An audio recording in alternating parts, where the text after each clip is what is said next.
Seseorang yang membaca surah Kahfi yang penuh, sudah tentu pembentingannya daripada ujian dan fitnah-fitnah Dajjal itu sudah tentu lebih kuat berbanding orang yang membaca 10 ayat awal dan 10 ayat akhir. Dan ini benar-benar tips akhir zaman, formula akhir zaman yang diberikan oleh Rasulullah sallallahu alaihi wasallam.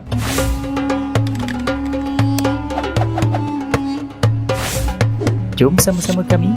Caranya mudah. Hanya klik join button. Terima kasih. Assalamualaikum warahmatullahi wabarakatuh. Innal hamdalillah, assalatu wassalamu ala Rasulillah Sayyidina Muhammad ibn Abdullah wa alihi wa sahbihi wa man walah, amma ba'd.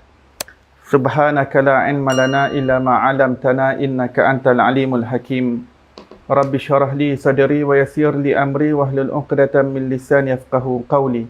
Allahumma salli ala Sayyidina Muhammad al-Fatih lima ughliq wal khatim lima sabaq nasiril haqqi bil haqq wal hadi ila siratikal mustaqim wa ala alihi haqqa qadrihi wa miqdarihi al-azim.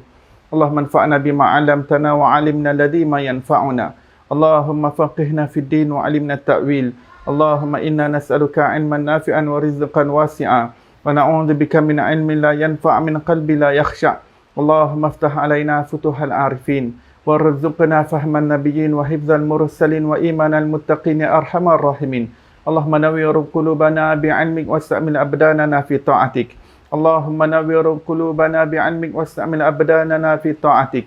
Allahumma nawwir qulubana binuri ma'rifatik wa tahhir qulubana an ghairik.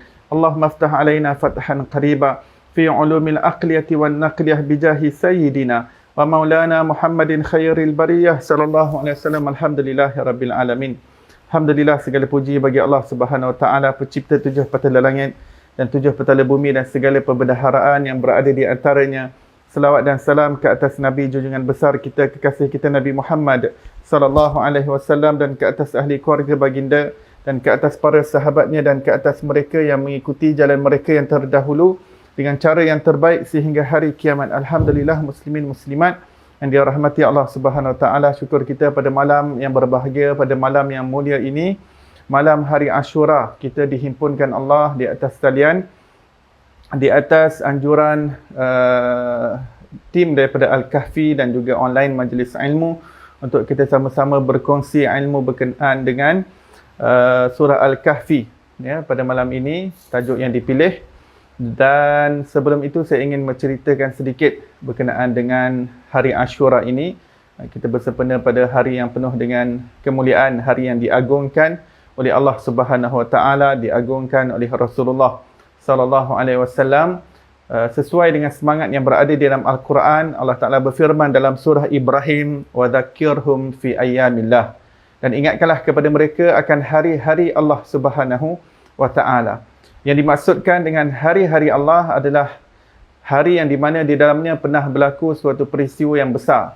Suatu hari yang dipilih oleh Allah SWT untuk berlaku di dalamnya suatu peristiwa yang agung, satu mulia, satu peristiwa yang signifikan. Ya, suatu peristiwa yang dimuliakan, diagungkan oleh Allah SWT, dan maka ia layak untuk dikenang, ia layak untuk diabadikan sebagai suatu bentuk kegembiraan, suatu memori yang sentiasa diingatkan kepada umat ini, kerana di dalamnya terkandung pelajaran yang besar, kerana di dalamnya terkandung iktibar yang besar, dan di dalamnya terkandung suatu rahsia yang besar ya. Itu hari-hari Allah Subhanahu Wa Taala, dan tidak syak bahawa hari Ashura adalah termasuk daripada kalangan ayyamillah, iaitu hari-hari Allah Subhanahu Wa Taala. Disebutkan di dalam hadis bahawa Rasulullah sallallahu alaihi wasallam apabila berhijrah ke Madinah Al-Munawwarah ya, baginda berhijrah dan baginda mendapati orang-orang Yahudi di Madinah Munawwarah itu mereka berpuasa pada 10 Muharram. Maka Rasulullah sallallahu alaihi wasallam menghantar ke sahabat untuk bertanya kepada orang Yahudi mengapa mereka berpuasa pada hari Ashura pada 10 Muharram. Maka para sahabat telah berjumpa dengan orang-orang Bani Israel, orang Yahudi tersebut. Maka jawapan yang mereka berikan adalah bahawa mereka percaya bahawa 10 Muharram itu adalah hari di mana terselamatnya Nabi Musa AS daripada hambatan Fir'aun dan juga bala tenteranya. yang mana peristiwa laut terbelah. Laut terbelah sehingga Nabi Musa bersama dengan kaumnya Bani Israel telah dapat menyeberang di dasar lautan itu. Mereka berjalan di dasar lautan kerana laut terbelah sehingga mereka sampai ke seberang sana. Kemudian diikuti oleh Firaun yang kejar daripada belakang bersama dengan batalion bala tenteranya. Lalu laut yang sama menjadi asbab keselamatan Nabi Musa dan kaumnya, dan laut yang sama telah menjadi asbab kebinasaan kepada Firaun dan juga bala tenteranya, dan mereka semua tenggelam dan lemas di dalam daripada katupan laut tersebut. Walhasil apabila berita itu sahabat sampaikan kepada Rasulullah sallallahu alaihi wasallam, maka Rasulullah sallallahu alaihi wasallam mengatakan, maka kami lebih layak, kita lebih layak untuk berpuasa kerana kita lebih dekat dengan Nabi Musa alaihi salam. Kerana ajaran kita itu lebih selari dengan apa yang dibawa oleh Nabi Musa alaihi salam. Kenapa? Kerana ialah Bani Israel dan Yahudi itu, mereka walaupun mengaku beriman dengan Nabi Musa, pengikut Nabi Musa, tetapi mereka banyak terseleweng daripada ajaran yang dibawa oleh Nabi Musa AS. Bahawa Taurat yang diturunkan kepada Nabi Musa AS juga mereka banyak pesongkan, mereka banyak selewengkan. Maka Rasul mengatakan, kita orang Islam, kita lebih hampir dan kita lebih selari dengan Nabi Musa AS. Jika mereka mendakwa bahawa 10 Muharram itu hari Ashura. Ashura daripada perkataan Asyarah. Asyarah maksudnya 10. Ashura maksudnya hari yang ke-10. Hari yang ke-10 Muharram. Maka kalau mereka mendakwa itu adalah hari terselamatnya Nabi Musa AS, maka kita lebih berhak untuk memilikinya. Kita lebih berhak untuk berpuasa, tanda kegembiraan kita di atas hari Allah tersebut, hari terselamatnya Nabi Musa alaihi salam. Di atas peristiwa inilah ulama mengatakan bahawa mengapa kita juga perlu menyambut hari kelahiran Nabi sallallahu alaihi wasallam. Hari kelahiran Nabi sallallahu alaihi wasallam itu sudah tentu ada termasuk daripada hari-hari Allah Subhanahu wa taala. Selain kita berpuasa pada hari Isnin, maknanya hari Isnin juga dikatakan hari dilahirkan Rasulullah. Di samping itu kita juga menyambutnya dengan pelbagai amal kebaikan sempena untuk nak tunjukkan kegembiraan dan kegirangan di atas kelahiran Nabi SAW. Kita tambahkan amal-amal kebaikan, bersilaturahim, mengadakan majlis, jamuan makan, ceramah, tazkirah, mengingatkan tentang akhlak Rasulullah, mengingatkan tentang adab Rasulullah, mengingatkan tentang sirah Rasulullah sallallahu alaihi wasallam, dibacakan ayat Al-Quran, dibacakan hadis-hadis Nabi, dibacakan kasidah-kasidah yang memuji Rasulullah sallallahu alaihi wasallam. Itulah komponen-komponen yang berada dalam majlis Maulid Nabi sallallahu alaihi wasallam. Ya, walaupun kalau kita tak tahu tarikh yang tepat sekalipun tentang lahirnya Nabi sallallahu alaihi wasallam, itu tidak menjadi masalah, kerana yang penting adalah kelahiran itu sendiri memang pernah berlaku dalam sejarah. Kerana Rasulullah adalah sosok tubuh yang benar-benar wujud di dalam sejarah, yang dipilih oleh Allah Subhanahu Wa Taala sebagai penghulu seluruh Rasul. Maka kita bergembira di atas kegembiraan tersebut. Kerana itu Nabi SAW tidak bertanya lebih. Apabila para sahabat dapat berita daripada Bani Israel, daripada orang Yahudi, bahawa 10 Muharram itu adalah hari di mana terselamatnya Nabi Musa, Rasulullah tak tanya lebih, betul ke 10 Muharram? Muharram tu adalah bulan dalam Islam, bukan bulan di sisi Bani Israel, kerana Bani Israel ada kiraan bulan mereka, mereka ada kiraan tahun mereka tersendiri. Kerana kita kena tahu zaman Rasulullah, kiraan tahun itu masih belum diperkirakan, dan pada zaman jahiliyah pun bulan itu kadang-kadang dikedepankan, dikebelakangkan mengikut suka hati mereka, nak sesuaikan dengan musim. Macam kita kalau dah Januari, lepas Januari mesti Februari, lepas Februari mesti Mac, kan? Itu kan dah, kalau Arab jahiliyah ni mereka akan boleh mesyuarat lagi nak kedepankan bulan yang mana satu, kan? Dalam tahun tu mereka boleh berubah-ubah tahun. Jadi Nabi Muhammad tak tanya lebih, betul ke 10 Muharram Nabi Musa, mereka dakwa Nabi Musa terselamat pada 10 Muharram, betul ke kiraan 10 Muharram tu? Itu tak penting, kerana yang penting tarikh itu tak penting. Yang penting adalah peristiwa itu, signifikan itu, untuk peristiwa yang signifikan itu untuk diraikan, untuk disambut. Kerana itu Rasulullah tak tanya lebih, Rasulullah telah mensunnahkan puasa hari Ashura. Jadi malam ini kita niat berpuasa. Kita niat berpuasa insya-Allah esok hari Ashura. Hari Ashura esok, hari yang ke-10 Muharram, hari yang sangat mulia. Ya. Kita niat berpuasa. Kalau kita malam ni tak sempat niat berpuasa pun, kalau esok dah terlepas, kalau kita katakan kita tak sempat sahur sekalipun, kalau kita nak berpuasa tetap boleh sampai ke zuhur. Niat puasa sunat ini tak wajib waktu malam. Yang niat wajib waktu malam puasa adalah waktu Ramadan dalam mazhab Syafi'i. Tapi dalam mazhab Syafi'i niat puasa sunat boleh sampai ke zuhur. Tapi kita niat dulu, siap-siap. Dalam sebuah hadis yang sahih, Rasulullah sallallahu alaihi wasallam bersabda, barang siapa yang berpuasa pada hari Ashura, yang ini 10 Muharram, nescaya Allah SWT mengampunkan dosanya setahun penuh. Jadi tuan-tuan dan puan-puan yang dimuliakan Allah, kita ni insan yang banyak berdosa, kita banyak maksiat. Ya, mudah-mudahan puasa hari Ashura, hari yang dimuliakan Allah ini adalah asbab pengampunan kita daripada Allah Subhanahu Wa Taala. Kita semua menagih maghfirah daripada Allah Subhanahu Wa Taala. Ya.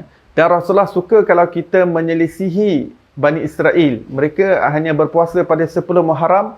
Rasulullah suka kita berpuasa lain daripada mereka, iaitu dengan mendahului 10 Muharram itu kita puasa 9 Muharram terlebih dahulu. Maksudnya hari ini. Hari ini kita dah mula berpuasa. Tapi kalau kita tak dah terlepas puasa hari ini, ulama kata kita juga boleh puasa pada 11 Muharram. Jadi kita tak ikut sama dengan Bani Israel yang mereka hanya berpuasa pada 10 Muharram. Mereka hanya berpuasa pada satu hari saja, iaitu hari Ashura. Jadi Rasulullah suka kita berselisih dengan mereka. Maksudnya kita tak sama dengan mereka, maka kita gandingkan sama ada satu hari puasa sebelum Ashura. Kalau tak sempat, kita boleh satu hari selepas daripada Ashura, iaitu 11 Muharram. Tapi kalau ada orang kata saya hanya mampu untuk 10 Muharram saja, esok saja saya mampu satu hari, maka tidak mengapa. Adakah dia menjadi sama dengan Bani Israel? Tidak. Ya. Kalau dia mampu hanya 10 Muharram saja, maka dia puasa 10 Muharram, jangan tinggalkan 10 Muharram, itu yang pentingnya. Jangan seseorang itu berpuasa 9 Muharram, hari ini dia berpuasa tapi esok dia tak berpuasa. Jangan sampai begitu. Kerana yang asas, yang pentingnya esok. Puasa esok yang pentingnya 10 Muharram. Adapun yang hari ini dia adalah mengikuti 10 Muharram. Dia hanya mengikuti, hanya menjadi pendamping. Jadi yang asas, yang sebenar adalah puasa 10 Muharram itu. Ya. Demikian ya. Ulama menyatakan, menyebutkan riwayat bahawa disebutkan bahawa telah bersabda Rasulullah sallallahu alaihi wasallam, barang siapa yang meluaskan perbelanjaan pada 10 Muharram, pada hari Ashura, nescaya Allah Ta'ala akan meluaskan rezekinya selama setahun. Ya, meluaskan rezekinya selama setahun. Jadi walaupun hadis ini daripada segi riwayat hadis dia, walaupun daripada segi riwayat adalah daif, tetapi ulama tetap mengamalkannya. Ya, kenapa? Kerana sebuah hadis itu, jika ia daif, tak semestinya ditinggalkan. Kerana sebuah hadis itu yang daif adalah yang terbaik diamalkan, bukan ditinggalkan. Ya, ramai orang tersilap faham. Ada orang mengatakan ini hadis daif, tak perlu amalkan. Itu mentaliti yang silap ya. Sebab sebuah hadis yang daif bukan untuk ditinggalkan. Lebih-lebih lagi ia menganjurkan kepada kebaikan yang mana tak bertentangan dengan syariat, maka kita berpuasa, kita mengamalkannya. Maka hadis yang saya sebutkan tadi adalah daripada, diriwayatkan dalam kitab Imam Baihaqi dan juga dalam kitab hadis Tabrani, yang mana Rasulullah SAW bersabda, barang siapa yang meluaskan, yakni belanja kaum keluarganya pada hari Ashura, maka Allah Ta'ala akan melapangkannya pada tahun tersebut seluruhnya. Jadi pada zaman salaf, ulama salaf ya, antaranya adalah Imam bin Uyainah rahmatullahi alaih, mengatakan bahawa saya telah mengamalkan hadis ini selama 50 tahun dan saya mendapati ianya sangat mujarrab. Apa maksud mujarrab? Maksudnya sudah dialami, diuji. Maksudnya memang betul-betul mujarrab apa yang terkandung dalam hadis tersebut. Barang siapa yang meluaskan perbelanjaan, dia keluar belanja lebih, sempena hari Ashura, tanda kegembiraan kita pada hari yang mulia tersebut, Allah Ta'ala meluaskan rezeki selama setahun. Imam Sufyan bin Uyainah kata, aku dah amalkan selama 50 tahun. Selama 50 tahun, aku tak pernah kecundang dalam melihat hasil daripada mujarabnya amalan tersebut. Maka kita niat untuk meluaskan perbelanjaan. Sebenarnya malam ni kita dah boleh keluarkan perbelanjaan. Kalau kita keluarga kita berada di jauh, kita dah boleh transfer ataupun kita dah boleh bagi, kita boleh kalau malam ni kedai buka, dah boleh beli barang-barang malam ni. Tak sempat malam ni, esok pagi, walaupun esok kita berpuasa, tapi kita boleh belikan budak-budak, kita boleh belikan anak-anak, dengan bermacam-macam. Kalau mereka suka coklat, beli jajan, tak apalah, kita belanja mereka lah. Kita belanja mereka. Mereka suka makan aiskrim, kita belanja. Kalau mereka suka makan kek, kita belikan kek. Yang penting selama 10 Muharram yang telah bermula tadi maghrib. Tadi bermulanya azan maghrib, bermakna kita sudah berada pada malam hari Ashura. Malam hari Ashura. Jadi antara amalan-amalan yang dianjurkan oleh ulama untuk kita perbanyakkan pada hari Ashura ini adalah pertama sekali sedekah, di samping kita luaskan perbelanjaan sesama ahli keluarga, juga kepada kita bagi sedekah kepada orang-orang yang memerlukan. Banyakkan sedekah. Malam ni kita boleh transfer, esok kita boleh transfer niat sedekah. Mudah-mudahan Allah Ta'ala pemudahkan urusan kita, luaskan rezeki zahir dan batin kita, jauhkan kita daripada bala, jauhkan kita daripada musibah. Mudah-mudahan dengan keberkatan sedekah pada hari yang mulia, hari Ashura, Allah Ta'ala jauhkan kita daripada segala macam penyakit. Allah selamatkan kita daripada wabak dan sebagainya. Dan kemudian kita potong kuku. Kita potong kuku hari Ashura kerana ianya adalah sunnah Rasulullah sallallahu alaihi wasallam. Kemudian kita pakai celak. Start daripada malam ni kita dah boleh pakai celak. Sebelum tidur kita dah boleh pakai celak. Celak ni, celak yang sunnah Rasulullah ni bukan celak di kening, celak yang batang celak tu kita masuk dalam mata. Dah habuk celak tu dia masuk dalam mata, lepas tu kita tarik. Kita tarik. Rasulullah pakai 3 kali kanan dan 3 kali kiri. Ada orang pakai celak kat sini kening, itu style perempuan. Tapi celak yang sunnah Rasulullah, baik lelaki dan perempuan, cara pakai sunnah celak Rasulullah adalah pakai kat dalam, pakai sentuh mata tu, batang celak tu. Kalau kita tak terbiasa, mungkin kita tak terbiasalah. Mungkin kalau kita tengok YouTube ada tak orang tunjuk cara pakai celak sunnah Rasulullah. Sebab tu yang kalau kita pergi Mekah, Madinah, orang beli celak kan, ada batang celak, botol celak tu dia ada batang dia. Kemudian kita banyakkan tadi kita banyakkan sedekah, potong kuku, pakai celak, kemudian potong bulu apa yang patut. Kemudian banyakkan selawat, banyakkan baca surah Al-Ikhlas. Sebanyak-banyaknya baca surah Al-Ikhlas dan juga selang-selikan dengan perbanyakkan selawat ke atas Rasulullah sallallahu alaihi wasallam. Kalau kita dah ada kenal anak yatim yang memang ada dalam rumah kita, kita boleh sapu. Ulama anjurkan sapu kepala anak yatim. Tetapi sekarang ni tengah zaman PKP, rasanya banyak rumah-rumah anak yatim pun tak benarkan orang luar datang untuk ziarah. Seperti mana tahun-tahun yang lepas kita datang ziarah rumah anak yatim, kita dapat sapu kepala mereka. Tapi kita boleh transferkan. Kita boleh ambil nombor akaun, kita boleh transfer, ambil keberkatan 10 Muharram ini untuk menyantuni anak-anak yatim. Walaupun kita tak dapat usap kepala mereka, tapi at least kita dapat hantar sagu hati, kita dapat hantar hadiah, kita dapat transfer berapa yang patut untuk nak kongsikan kegembiraan dengan anak-anak yatim yang berada di rumah anak-anak yatim. Demikian beberapa amalan yang dapat kita kongsikan. Yang penting hari Ashura itu adalah hari yang mulia. Perbanyakkan sedekah, perbanyakkan amal kebajikan, ya. Dan jangan sampai lupa untuk berpuasa.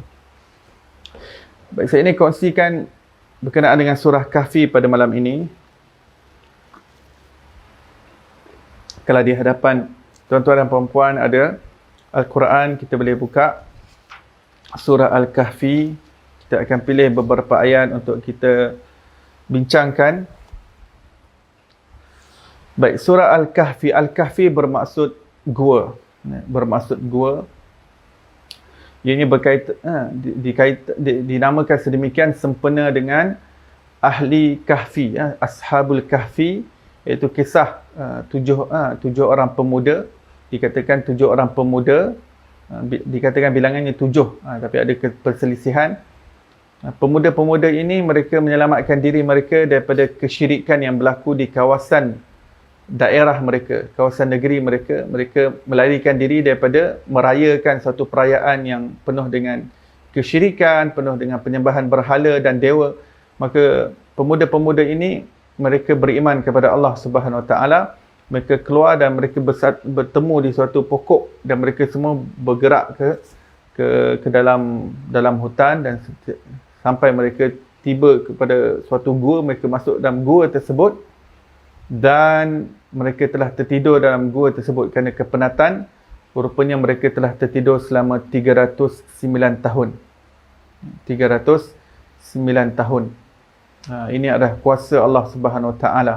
Kelaparan dan dahaga tidak menyebabkan mereka terbangun daripada tidur mereka. Keperluan untuk buang hajat, untuk qada hajat, untuk buang air besar, buang air kecil tidak memaksa mereka untuk terjaga daripada tidur tersebut. Maka Allah Ta'ala menjadikan mereka tidur selama 309 tahun berterusan. Langsung tak bangun selama 309 tahun. Terus bernyawa tanpa makanan dan minuman. Terus bernafas dan bernafas, terus bernafas sehingga 309 tahun. Jadi surah Al-Kahfi ini ia berkait rapat. Di dalamnya kisah-kisah kekuatan dan peneguhan hati kita di akhir zaman ini. Oleh kerana itu Rasulullah SAW menganjurkan untuk kita baca surah Al-Kahfi setiap hari Jumaat. Apabila kita sudah berada di akhir zaman, kita semakin mendekati bibit-bibit kemunculan Dajjal. Sebab semakin kita berada di akhir zaman, maka tempias-tempias daripada penipuan Dajjal, daripada pembohongan Dajjal, daripada ujian-ujian yang datang daripada Dajjal dan juga kuncu-kuncunya. Kerana Rasulullah mengatakan sebelum Dajjal yang sebenar keluar, ada 30 Dajjal sebelum itu yang merupakan kuncu-kuncu. 30 kuncu-kuncu kepada Dajjal yang mereka buat kerja untuk Dajjal. Yang mereka bertugas untuk nak merealisasikan hasrat Dajjal. Untuk nak merealisasikan penguasaan Dajjal ke alam dunia ini. Dalam hadis Rasulullah kata ada salasun dajjajil, 30 Dajjal. Mereka adalah kuncu-kuncu Dajjal. Jadi fitnah Dajjal ini Rasulullah mengatakan adalah fitnah yang terbesar dalam sejarah alam dunia ini. Sejak daripada awal penciptaan alam sampai akhir, tidak ada fitnah ke atas manusia yang lebih besar daripada fitnah Dajjal. Kerana hebatnya, maksud fitnah di sini ujian, ya. Dalam bahasa Arab al-fitnatu maksudnya ujian. Ujian yang datang daripada Dajjal ini bersifat ujian ke atas iman kita, ujian atas untuk nak berpegang teguh dengan agama kita, ujian ke atas pemikiran kita, ujian atas akal yang lurus, ujian di atas kesihatan, ujian di atas kesejahteraan hidup, ujian ke atas keamanan, ujian di atas ujian di atas keharmonian hidup dan berbagai-macam ujian. Ujian daripada Dajjal ni datang dalam pelbagai bentuk, daripada segenap aspek. Dia datang menyerang. Segalanya itu untuk Dajjal nak bawa kita kepada arah kesesatan. Ya, pembohongan-pembohongan dan penuh dengan penipuan-penipuan yang mengabur mata manusia. Jadi Rasulullah sallallahu alaihi wasallam di dalam hadis mengatakan barang siapa yang membaca surah Al-Kahfi setiap hari Jumaat, maka dia akan terselamat daripada fitnah Dajjal. Kita perlu ingat Dajjal adalah fitnah yang terbesar dalam sejarah kemanusiaan. Baginda SAW bersabda, la fitnata akbar min fitnati Dajjal. Tidak ada fitnah, tidak ada ujian yang lebih besar daripada ujian yang datang daripada ujiannya Dajjal. Jadi daripada sebesar-besar fitnah, bayangkan surah Al-Kahfi itu keberkatannya. Keberkatan membaca surah Kahfi terselamat daripada sebesar-besar fitnah, iaitu Dajjal. Jadi ulama mengatakan daripada situ kita dapat faham bahawa jika sebesar-besar fitnah, dengan keberkatan surah Kahfi kita dapat terselamat. Mudah-mudahan orang yang membaca istiqamah surah Al-Kahfi setiap hari Jumaat juga terselamat daripada fitnah-fitnah yang lebih kecil daripada fitnah Dajjal. Ujian-ujian yang lebih kecil daripada fitnah Dajjal. Kalau sekarang ni ujian apa yang ada saja dalam hidup kita, ujian ekonomi, ujian kewangan, ujian penyakit, ujian wabak, sebenarnya kalau nak ikutkan, itu semua pun boleh menjadi gugurnya iman seseorang. Boleh menjadi seseorang itu runtuh imannya hanya dengan ujian-ujian yang sedikit tersebut. Tetapi dengan keberkatan baca surah Kahfi itu, ianya ada rahsia penguatan iman. Membaca surah Kahfi setiap hari Jumaat itu ada rahsia di dalam meneguhkan iman, meneguhkan tawakal, menumbuhkan yakin, menambahkan iman seseorang mukmin kepada Allah Subhanahu Wa Taala, menguatkan tauhidnya kepada Allah Subhanahu Wa Taala. Kerana itu Rasulullah sangat menganjurkan, dan membaca surah Kahfi ini rahsianya juga adalah seseorang itu mendapat cahaya daripada Allah Subhanahu Wa Taala, mendapat cahaya yang besar daripada Allah, pada dirinya, pada jasadnya, rohani, zahir dan batinnya. Itu keberkatan surah Kahfi. Saya ingin berkongsi beberapa hadis berkenaan dengan kelebihan membaca surah Kahfi yang disebutkan di dalam hadis-hadis. Dia berkait rapat dengan cahaya, Allah Ta'ala, pengurniaan cahaya yang Allah SWT berikan kepada orang-orang yang mengamalkan pembacaan surah Kahfi setiap hari Jumaat. Pertamanya, kaifiat. Sebelum saya nak baca hadis-hadis kelebihan berkenaan dengan pembacaan surah Kahfi setiap hari Jumaat, dia ada kaifiat yang Rasulullah ajar. Ada tiga, sekurang-kurangnya ada tiga martabat untuk sesiapa yang langsung tak ada masa sekali nak baca surah Kahfi sepenuhnya. Baginda sallallahu alaihi wasallam mengatakan, bacalah 10 ayat awal, 10 ayat akhir. Jadi yang terbaik kata Rasulullah adalah baca sepenuhnya. Baca sepenuhnya. Kalau kita mampu untuk baca seluruh surah Kahfi setiap hari Jumaat, itu yang terbaik, dan itu yang memang kita anjurkan. Memang itu yang kita galakkan, kerana itulah yang menjadi keutamaan yang diletakkan oleh Rasulullah sallallahu alaihi wasallam. Jadi bagi yang mampu untuk baca penuh surah Al-Kahfi setiap hari Jumaat, maka bacalah, jangan tinggalkan. Tetapi jika seandainya seorang itu terlalu sibuk sampai dia tak dapat nak baca surah Kahfi sepenuhnya, maka Rasulullah SAW mengatakan, bacalah 10 ayat awal dan 10 ayat akhir. 10 ayat awal surah Kahfi dan 10 ayat yang terakhir daripada surah Kahfi. Dan jika seseorang itu masih terlalu sibuk sampai nak baca 10 ayat awal dan 10 ayat akhir pun tak ada masa, maka Rasul kata sekurang-kurangnya baca 3 ayat yang terawal dan 3 ayat yang terakhir daripada surah Kahfi. Walaupun baginda SAW bagi 3 martabat, 3 tingkatan, tapi kita jangan lupa bahawa masing-masing mempunyai tingkatan pahala yang berbeza dan tingkatan pembentingan diri yang berbeza. Seseorang yang membaca surah Kahfi yang penuh, sudah tentu pembentingannya daripada ujian dan fitnah-fitnah Dajjal itu sudah tentu lebih kuat berbanding orang yang membaca 10 ayat awal dan 10 ayat akhir. Dan kemudian orang yang membaca 10 ayat awal dan 10 ayat akhir, pembentingannya itu sudah tentu lebih kukuh daripada orang yang hanya membaca 3 ayat awal dan 3 ayat akhir. Dan orang yang membaca 3 ayat awal dan 3 ayat akhir itu, sudah tentu perbentingannya itu lebih kukuh daripada orang yang langsung tak baca surah Kahfi pada setiap hari Jumaat. Amat rugi. Kerana ini adalah suatu galakan daripada Rasulullah SAW yang sangat ditekankan oleh Rasulullah SAW. Dan ini benar-benar tips akhir zaman, formula akhir zaman yang diberikan oleh Rasulullah SAW. Ya.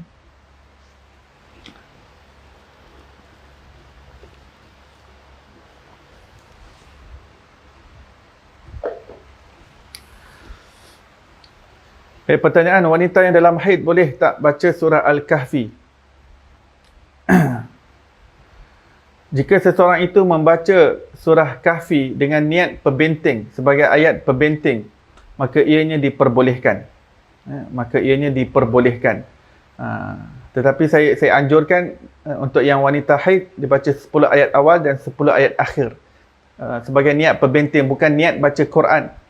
Bukan niat baca Quran, tetapi niat perbenting diri. Jadi ayat tu dia tak jadi ayat Quran, dia jadi ayat perbenting. Baca sebagai ayat perbenting, bukan niat baca Quran, baca niat doa perbenting. Jadi yang wanita yang haid, saya lebih anjurkan untuk baca 10 ayat awal dan 10 ayat akhir. Jadi yang tidak ada haid, maka saya anjurkan galakan yang diberikan oleh Rasulullah, iaitu dibaca penuh.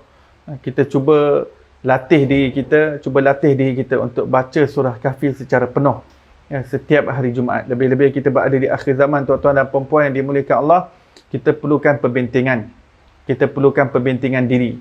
Dan untuk membina perbentingan diri itu ada asbab-asbab yang perlu kita usahakan. Dan antara asbab itu adalah apa yang diajarkan oleh Rasulullah dalam hadis, iaitu pembacaan surah Kahfi. Saya ingin membacakan beberapa hadis yang menyebutkan berkenaan dengan kelebihan dan juga fadilat membaca surah Kahfi pada hari Jumaat. Kalau antara kita ada yang masih belum menjadikan pembacaan surah Kahfi sebagai amalan yang dibuat secara istiqamah, maka mulai daripada malam ini kita berniat, kita berazam, kita bertekad untuk mengamalkan surah Kahfi setiap hari Jumaat. Bermula daripada Jumaat yang akan datang ni, kita berazam, kita bertekad, mulai daripada malam ini saya ingin jadikan amalan bacaan surah Kahfi sebagai wirid, sebagai amalan istiqamah, yang kita baca setiap minggu. Baik, saya ingin bacakan sebuah hadis. Yang pertama yang diriwayatkan oleh Imam Al-Hakim dalam Mustadrak dan juga Imam Baihaqi dalam Syu'abil Iman, bahawa baginda SAW bersabda, barang siapa yang membaca surah Al-Kahfi pada hari Jumaat, nescaya nur menyinarinya antara 2 Jumaat. Antara 2 Jumaat. Maka kalau kita baca Jumaat ni dan kita buat dia istiqamah, maka antara Jumaat ini sampai Jumaat depan kita dikurniakan cahaya oleh Allah Subhanahu Wa Taala. Kita kan perlukan cahaya. Kita seperti mana kita banyak berselawat ke atas Rasulullah, kita banyak dapat cahaya daripada Allah Subhanahu Wa Taala. Apabila hati kita dapat cahaya, maka kita lebih terpimpin.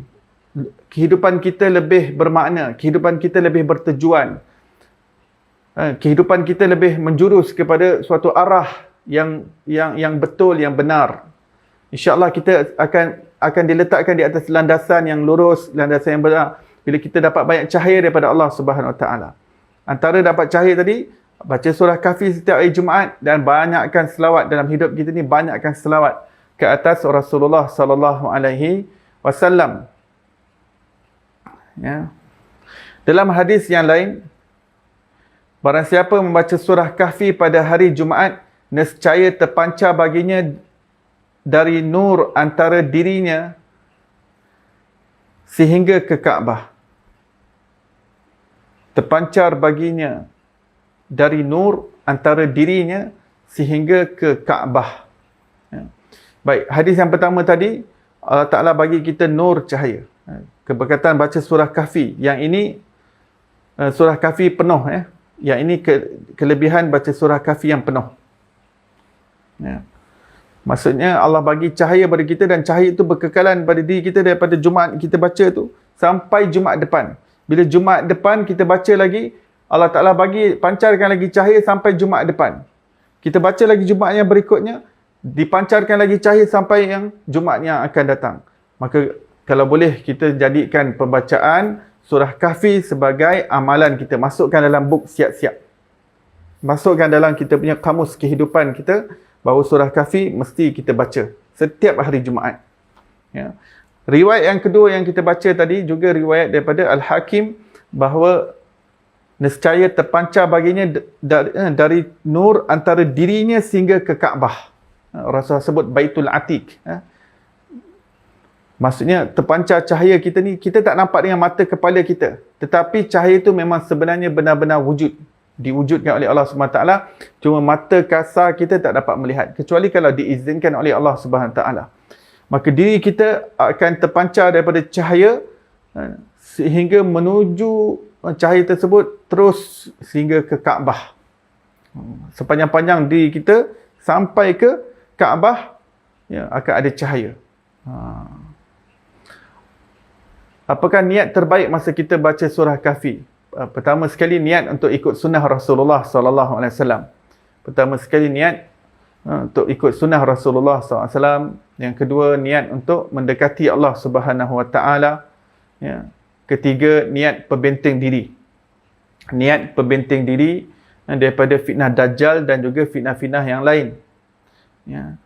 Daripada ujian-ujian dunia yang lain. Ujian dunia ni macam-macam ujian, ya.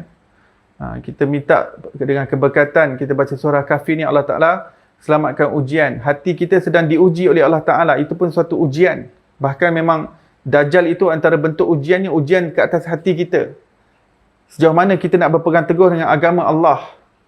Sejauh mana kita nak berpegang teguh dengan sunnah Rasulullah sallallahu alaihi wasallam. Sejauh mana kita tak berputus asa daripada Allah Subhanahu taala. Itu ujian hati. Itu juga adalah sebahagian daripada package yang ada, yang datang daripada fitnah Dajjal. Dia nak uji iman kita, uji kita punya tauhid kita pada Allah. Dia bagi ujian terhadap tawakal kita, kesabaran kita, redha kita pada takdir Allah. Itu termasuk daripada pengertian ujian-ujian. Maka kita baca surah Kahfi, kita niatkan, ya Allah, selamatkan saya, ya Allah, dengan pembacaan surah Kahfi, dengan keberkatan surah Kahfi, selamat aku daripada ujian-ujian. Supaya kita berada di atas dunia ini, kita tenang dengan agama Allah. Kita tenang hati nak kembali kepada Allah Subhanahu Wa Taala. Ya. Baik. Dalam riwayat yang lain, barang siapa membaca surah Kahfi pada hari Jumaat, nescaya terpancar baginya dari nur antara dirinya sehingga ke Mekah. Riwayat yang sebelum ni daripada dirinya ke Kaabah. Riwayat yang lain mengatakan daripada dirinya nur terpancar sehingga ke Mekah. Bolehkah kita perbanyakkan mendengar surah Kahfi di hari tersebut? Boleh. Boleh. Boleh. Ya. Yang terbaik, yang sebenarnya yang sepatutnya kita yang baca. Yang sepatutnya kita yang baca surah Kahfi. Tapi kalau pada hari tersebut kita baca surah Kahfi pun kita dah baca, nak dengar surah Kahfi pun kita nak dengar, tetap dapat pahala. Pahala mendengar Al-Quran. Ya. Tapi jika seseorang baca pun dia tak boleh. Kan? Baca pun dia tak boleh. Dia dapat dengar sahaja. Sekurang-kurangnya dengarlah. Jadi dia tak tinggalkan terus amal kebaikan. Baca pun tidak, dengar pun tidak. Lebih baik sekurang-kurangnya dia dengar. Ya. Tak tahu kenapa dia tak dapat baca. Adakah kerana malaskah? Adakah kerana tak tahu membaca Quran-kah? Wallahu alam.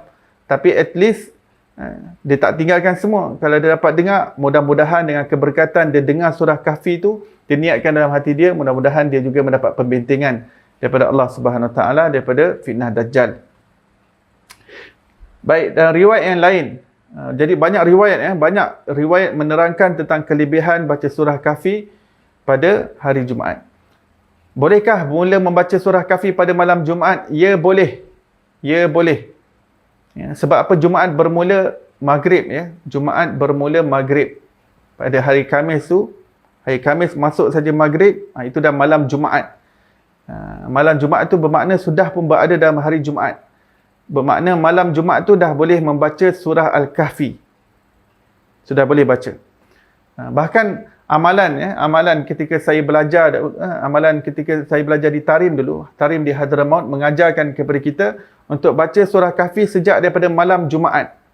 Jadi malam Jumaat kita akan baca sekali dan esoknya hari Jumaat kita akan baca sekali lagi surah Kahfi. Jadi amalan kami di Hadramaut, di Tarim Hadramaut Yaman, Habib Omar bin Hafiz menekankan pelajar-pelajarnya malam Jumaat sudah baca surah Kahfi secara penuh, pada malam Jumaat sekali, dan esok lepas sembahyang subuh Jumaat, esok subuhnya baca sekali lagi surah Al-Kahfi. Jadi 2 kali surah Kahfi.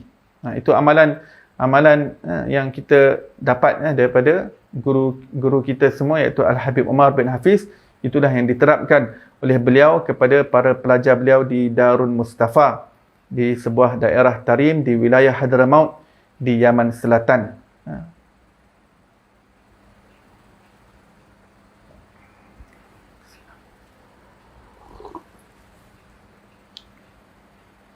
Baik. Dalam riwayat lain, Rasulullah SAW bersabda, barang siapa yang membaca awal surah Kahfi dan akhirnya, nescaya nur terpancar baginya dari kakinya hingga kepalanya. Manakala yang membaca keseluruhannya akan terpancar nur baginya dari bumi sehingga langit. Baik, dalam hadis ini, Rasulullah SAW bagi perbezaan. Nur yang dia dapat daripada Allah Ta'ala ni, dia dapat pancaran nur tu. Kalau dia baca 10 awal, 10 akhir, Rasulullah kata nur tu hanya terpancar daripada kaki sampai kepalanya. Tetap dapat nur, tetap dapat cahaya. Tapi hanya sekadar daripada kakinya sampai kepalanya. Ini yang baca 10 awal dan 10 akhir.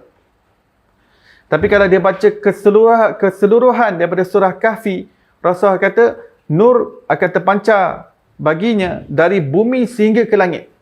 Daripada diri dia, tadi riwayat ada mengatakan daripada dirinya sampai ke Kaabah, sampai ke Mekah kan. Tapi yang ni Rasulullah kata bahkan daripada dirinya, daripada bumi ni sampai menyinari ke langit. Kalau Allah Ta'ala singkapkan mata kita, kita akan lihat pembacaan, keberkatan bacaan surah Kahfi.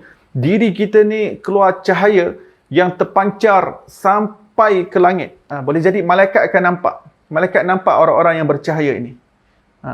Tapi mata kasar kita tak nampak. Melainkan kalau ada di kalangan manusia, Allah Ta'ala izinkan untuk melihat dengan mata mereka. Kalau nampak pun mungkin bukan daripada mata kasar, tapi mata yang berhubung dengan mata rohani dapat melihat. Inilah kelebihan. Ini menunjukkan bahawa manusia mempunyai sifat kejadian yang dapat menerima pencerahan cahaya sehingga dapat berlaku pertambahan cahaya pada dirinya. Sebab tu kita minta doa Rabbi minta doa nur cahaya yang Rasul ajar kita.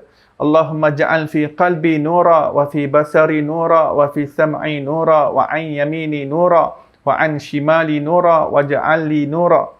Cuba kalau kita tengok kat internet, kita tulis doa nur. Doa nur. Itu hadis riwayat Bukhari, hadis riwayat Muslim.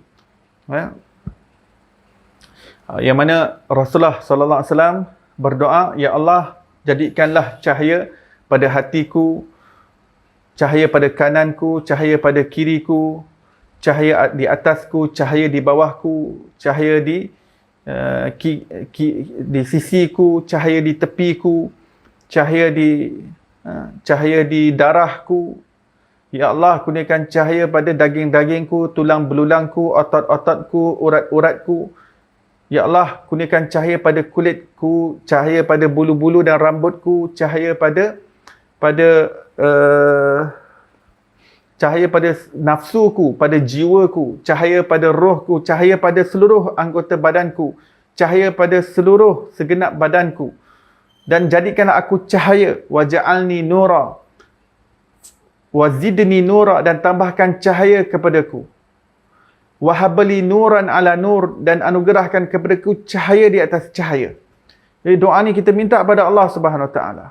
Sebab kita ni memang kejadian yang boleh mencerap cahaya, boleh terpancar cahaya. Ya. Terima kasih saudara Naim Zain. Tu kita boleh terus copy paste. Saudara Naim Zain ada kongsikan. Tapi ni tak lengkap ni. Hadis riwayat Bukhari Muslim, dia ada tambahan yang lain lagi. Kalau boleh kita ambil yang versi yang panjang. Versi yang panjang. Itu semua memang ulama ada cantumkan daripada riwayat yang berbeza-beza. Bukan saja daripada Bukhari dan Muslim, tapi ada daripada riwayat-riwayat yang lain. Dicantumkan seperti mana yang saya sebutkan tadi. Dan Quran juga mengajarkan kita berdoa, Rabbana atmim lana nurana waghfir lana. Innaka ala kulli syai'in qadir. Ini surah Talaq, tak silap saya. Surah Talaq ayat 8. Kata silap saya surah Talaq ayat 8, tak silap saya. Maksudnya, ya Tuhan kami, sempurnakanlah bagi diri kami cahaya kami dan ampunilah kami. Ya. Rabbana atmim lana nurana waghfir lana. Kalau ada orang yang mampu untuk cari di internet sekejap, boleh letakkan di ruang komen. Jadi kita punya kawan-kawan yang lain dapat baca dan dapat amalkan. Ini doa daripada Al-Quran. Yang tadi itu, doa nur tadi adalah daripada hadis sahih. Kita cuba jadikan amalan. Sebab apa? Kita memang perlukan cahaya dalam hidup kita. Kita perlu cahaya, kita perlu pertambahan cahaya, kita perlu sinaran cahaya. Dan antara amalan yang dapat terpancarnya cahaya, berlakunya pertambahan cahaya pada diri kita itu adalah dengan pembacaan surah Al-Kahfi. Ya. Cuba tengok betul tak surah Talaq ayat 8. Bukan surah Talaq. Saya rasa surah Tahrim. Sekejap, ya. Ya, surah Tahrim ayat 8. Lepas surah Talaq, surah Tahrim. Juzuk 28, juzuk 28, surah Tahrim ayat 8. Di situ ada doa, kita cuba amalkan juga. Rabbana atmim lana nurana waghfir lana. Baik, dalam surah Kahfi ada satu doa yang diajarkan dan kita juga amalkan. Kerana apa sahaja yang berada dalam surah Kahfi semua berkait rapat, ya. Semua berkait rapat dengan akhir zaman, pembentingan diri daripada akhir zaman. Dan doa yang berada dalamnya itu sudah tentu ayat yang memang spesifik sebenarnya untuk pembentingan dan pengukuhan jiwa kita, kalbu kita, iman kita di akhir zaman. Kita lihat surah Kahfi ayat nombor 10. Nombor 10. Ayat ni kalau boleh kita jadikan amalan harian pun tak apa. Jadikan amalan. Ya. Ini doa yang cantik. Doa yang hebat, doa yang indah. Rabbana atina min ladunka rahmah wa hayyi' lana min amrina rasyada. Surah Al-Kahfi ayat 10. Di situ ada ajarkan doa. Rabbana atina min ladunka rahmah wa hayyi' lana min amrina rasyada. Bermaksud, ya Tuhan kami, kurniakanlah kepada kami daripada sisimu rahmat dan permudahkanlah, wahayyi lana, permudahkanlah daripada urusan kami di atas petunjuk yang lurus. Ya, wahayyi lana ni maksudnya permudahkanlah, sediakanlah kepadaku kemudahan dalam urusanku di atas petunjuk yang lurus. Wahayyi lana min amrina rasyada.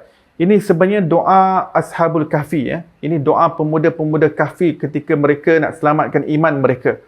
Ya. Dan Allah Ta'ala telah bagi keteguhan iman mereka dalam menempuh ujian. Sebab mereka sedang diuji kerana mereka sedang duduk di kawasan yang penuh dengan kesyirikan, penuh dengan penyembahan berhala dan juga dewa. Jadi mereka nak selamatkan iman mereka. Mereka keluar daripada kemewahan mereka kerana disebutkan pemuda-pemuda Ashabul Kahfi ini bukan anak-anak orang biasa. Mereka anak-anak orang besar, anak-anak orang kenamaan. Ada di antara mereka yang memang bangsawan daripada tempat tersebut. Maka mereka telah keluar untuk selamatkan iman dan mereka berdoa kepada Allah untuk keteguhan. Antara doa yang mereka baca ini, apa yang dirakamkan dalam Quran dalam surah Kahfi ayat 10 ini, Rabbana atina min ladunka rahmah wa hayyi' lana min amrina rasyada. Jadi kita semua amalkan. Lebih-lebih lagi kalau kita ni orang muda. Kita orang muda, kita perlukan petunjuk kita ni sentiasa jiwa bergelora. Orang muda ni sentiasa jiwa bergelora. Kalau kita sudah veteran umur, tapi ada di antara kita yang jiwa masih bergelora, sebenarnya di atas semangat orang muda. Jadi kita pun tetap baca juga doa Ashabul Kahfi ini, Rabbana atina min ladunka rahmah wa hayyi lana min amrina rasyada. Pendek saja, tapi kita cuba amalkan.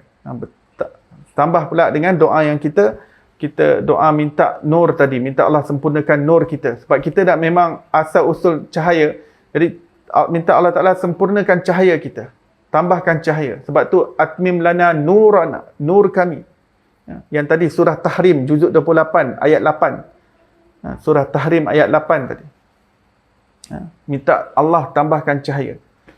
Rabbana atmim lana nurana waghfir lana innaka ala kulli syai'in qadir.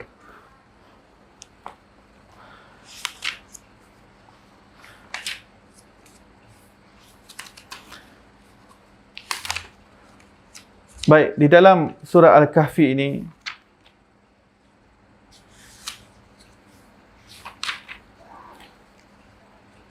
kita melihat ada di dalamnya kisah, selain daripada kisah Ashabul Kahfi, ada kisah Nabi Musa AS dan Sayyidina Khidir AS.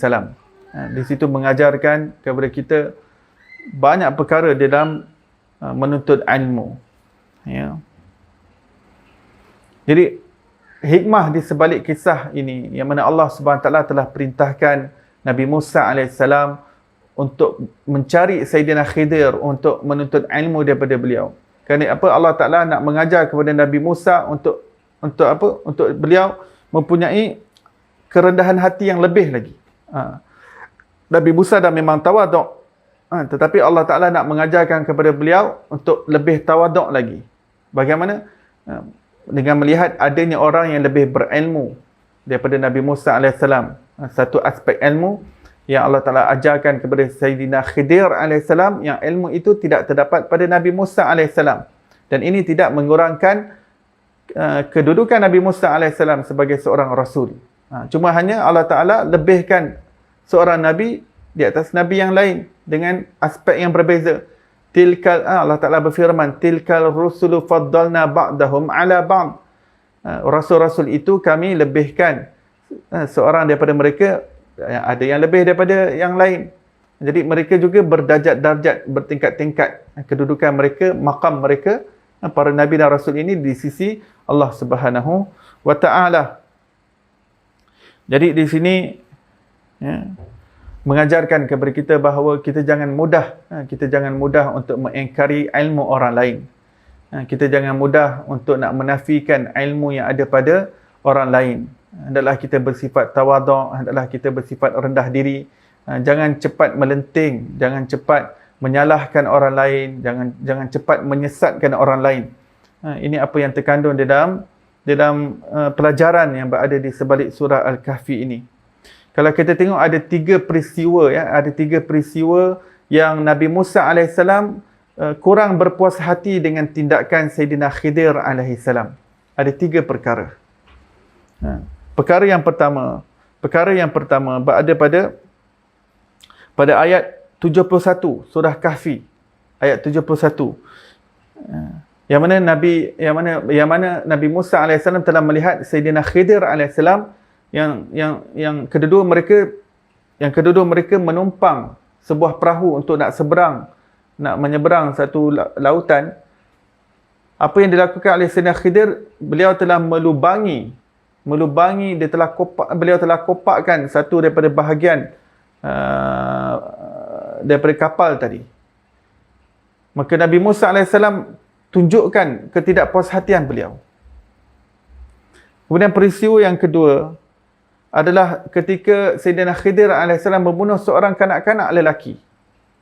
Juga Nabi Musa AS menyuarakan bahawa ini adalah sesuatu yang salah.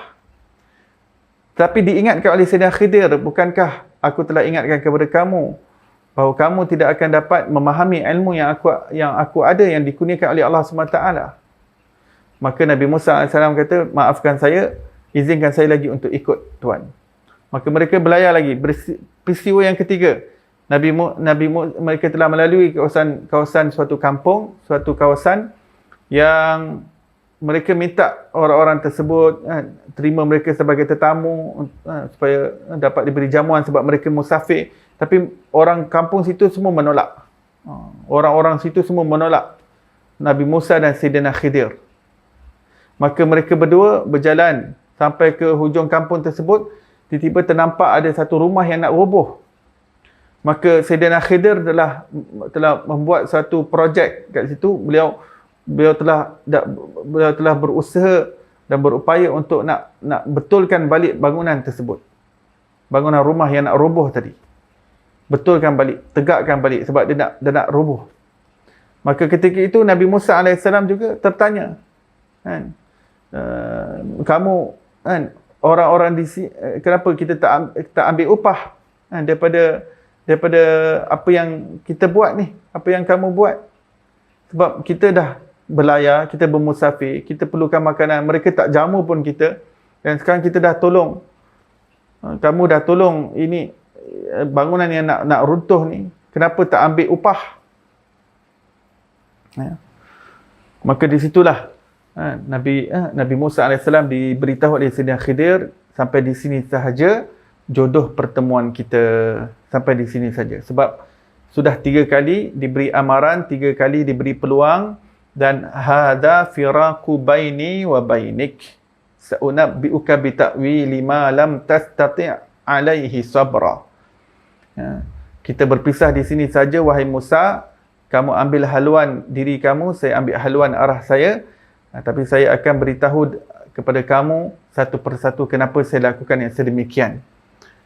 Maka beliau mengatakan bahawa saya melubangi kapal tersebut kerana untuk nampak cacat kapal tadi, supaya nampak cacat, kerana di hadapan sana tak lama lagi ada raja yang zalim yang merampas kapal-kapal orang miskin. Bila mereka melihat kapal ini cacat, mereka tak ambil, mereka tak merampas kapal tersebut. Tetapi kapal tersebut walaupun telah dikopakkan oleh Sayyidina Khidir, Sayyidina Khidir telah meletakkan suatu perkara yang lut sinar di situ seperti kaca yang menyebabkan sebenarnya nampak macam terkopak, tapi sebenarnya bukan terkopak. Hanya letak kaca dan air tak masuk ke dalam kapal. Ya. Kemudian peristiwa yang kedua, kenapa beliau bunuh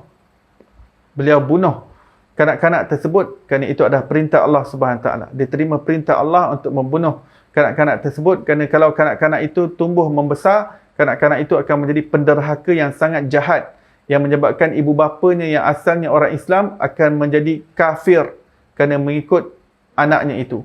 Maka Allah SWT telah mentakdirkan dia mati sebelum akil baligh, maka dia termasuk ahli syurga, dan akulah yang diperintahkan Allah untuk membunuhnya. Seperti mana Allah memerintahkan malaikat maut untuk menarik nyawa manusia, itu bukan bermakna malaikat maut membunuh manusia, kerana malaikat maut, malaikat Israel melakukan di atas perintah Allah, dan hanya saja aku pada ketika itu ditugaskan seperti mana tugasnya malaikat maut, iaitu dengan membunuh dengan membunuh kanak-kanak tersebut. Sebenarnya bukan membunuh, tapi Allah Taala perintahkan aku untuk cabut nyawanya dengan izin Allah Subhanahu Wa Taala, supaya dia tidak tumbuh membesar yang menjadi asbab kekufuran kepada ibu bapanya. Adapun peristiwa yang ketiga, Sayyidina Khidir telah bagi tahu kepada Nabi Musa AS, mengatakan bahawa aku mendirikan semula bangunan yang nak roboh tadi, kerana di bawah daripada bangunan tadi ada tersimpan khazanah harta untuk anak yatim. Kalau ianya roboh, boleh jadi ia akan terkambus buat selama-lamanya. Tapi aku ingin selamatkan harta tadi untuk simpanan anak yatim tadi, kerana anak-anak yatim tadi akan tumbuh membesar dengan takdir Allah, insya-Allah menjadi orang-orang yang soleh dan menggunakan harta tersebut dengan jalan yang penuh kebaikan. Maka saya ingin selamatkan harta khazanah yang disimpan oleh datuk mereka, moyang mereka yang juga orang soleh, untuk anak cucu cicit mereka ni, supaya mereka dapat keluarkan, mereka dapat gunakan di atas jalan kebaikan. Maka demikianlah segalanya itu wahai Musa, kata Sayyidina Khidir, segalanya itu perintah Allah dan aku tidak melakukannya sesuka hati aku bukan melakukannya tanpa perintah Allah, tapi itu semua dengan perintah Allah, maka berpisahlah antara kita pada hari ini, wahai Musa. Tapi sebelum berpisahnya Sayyidina Khidir daripada Nabi Musa AS, Sayyidina Khidir berdialog lagi dengan Nabi Musa AS. Beliau mengingatkan kepada Nabi Musa, wahai Musa, kamu mempertikaikan kepada aku berkenaan dengan kapal, berkenaan dengan kapal yang dibocorkan. Ya. Sedangkan di manakah penilaianmu, wahai Nabi Musa? Bagaimana dulu engkau pernah diletakkan oleh ibumu di dalam bakul, di dalam peti dan dicampakkan ke dalam sungai? Sebenarnya itu lebih bahaya keadaannya. Lebih bahaya keadaannya. Dan peristiwa yang kedua, wahai Musa, kamu mempertikai kepada aku membunuh kanak-kanak. Bahkan engkau dahulunya pernah menampar daripada kaum Kipti sampai KO, sampai meninggal. Maka di manakah penilaianmu, wahai Musa? Dalam Quran ada cerita tentang bagaimana Nabi Musa tertampar satu orang lelaki daripada kaum Kipti sampai dia meninggal dunia. Dan pada peristiwa yang ketiga, wahai Musa, dahulunya engkau pernah menolong 2 orang anak Nabi Syuaib, yang mana salah seorang yang kau dapat bernikah dengannya. Tapi pada ketika itu engkau lari daripada Firaun dan datang ke sebuah tempat bernama Madian, di tempat Nabi Syuaib. Pada ketika itu engkau telah melihat 2 orang perempuan yang ingin memberikan air minum kepada haiwan gembalaannya, kambing-kambingnya. Dan pada ketika itu orang-orang lain tidak ada untuk membuka penutup perigi tersebut yang dibuat daripada batu, perigi besar, dalam tu ada air. Penutup itu perlu diangkat oleh 40 orang lelaki. Tapi kamu pada ketika itu tidak ada orang yang lain dan kamu seorang saja yang ada di situ, dan kamu menawarkan diri untuk membantu mereka untuk membuka pintu tadi, membuka tudung perigi tadi tanpa kamu minta upah daripadanya. Bagaimana penilaian kamu apabila aku tidak minta upah di atas apa yang aku lakukan? Ya. Maka demikian hikmah-hikmah yang kita dapat ambil daripada surah Kahfi ini, bermakna kita dalam menilai orang lain, kita kena sentiasa bersangka baik. Bukan bermakna Nabi Musa bersangka buruk kepada Sayyidina Khidir AS, kerana akhirnya Nabi Musa AS itu mendapat pelajaran yang besar daripada peristiwa tersebut. Beliau menjadi lebih matang. Sebelum itu dah matang, bertambah lagi matang kenabiannya, semakin sempurna kerasulannya, dan tidak syak lagi bahawa kedudukan Nabi Musa AS lebih tinggi daripada Sayyidina Khidir AS.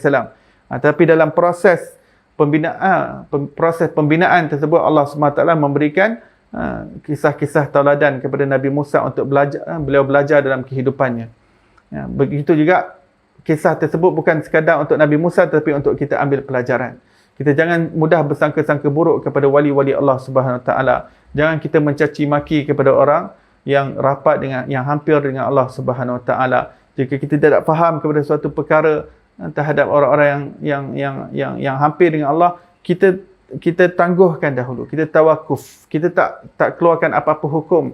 Takut kita bercakap sesuatu yang buruk terhadap wali-wali Allah Subhanahu Wa Taala.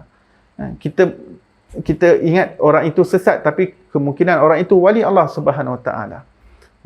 Maka Allah SWT, Syekh Ahmad Zaini Dahlan, mufti Mekah 150 tahun yang lepas, beliau ada tulis kitab, beliau mengatakan bahawa Allah Ta'ala menyembunyikan rahsia kewalian itu di kalangan hamba-hambanya. Oleh itu kamu kena sentiasa bersangka baik kepada sesama manusia, kerana kemungkinan orang itu adalah wali Allah Subhanahu Wa Taala. Kerana itu adalah rahsia. Itu adalah rahsia Allah SWT yang Allah SWT merata sertakan di kalangan hamba-hambanya. Demikian tuan-tuan dan puan-puan yang dimuliakan oleh Allah SWT, beberapa pengajaran dan kisah sekelumit yang kita dapat ambil daripada surah Kahfi. Mudah-mudahan kita mendapat iktibar daripadanya dan kita dapat amalkan apa yang dikongsikan pada malam ini, dan kita kongsikan kepada orang-orang lain yang tidak hadir. Mudah-mudahan Allah Ta'ala kurniakan keberkatan pada diri kita. Mudah-mudahan malam ini Allah berikan keberkatan kita hadir dalam majlis ilmu pada malam hari Ashura.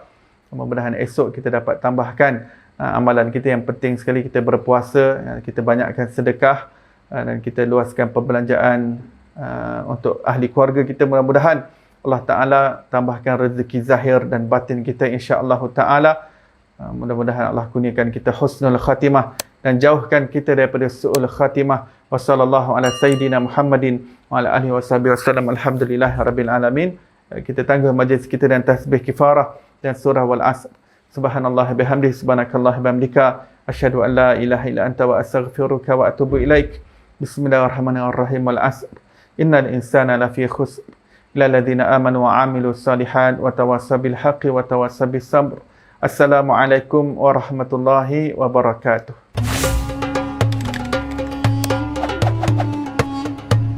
Kena kaji balik, adakah itu musibah ataupun bala? Ada usaha-usaha daripada tangan-tangan tertentu yang nak mengubah apa yang telah diperbuat oleh Nabi SAW, ataupun ianya ada perancangan-perancangan daripada yang disebutkan oleh Allah dalam Quran tentang musuh-musuh Islam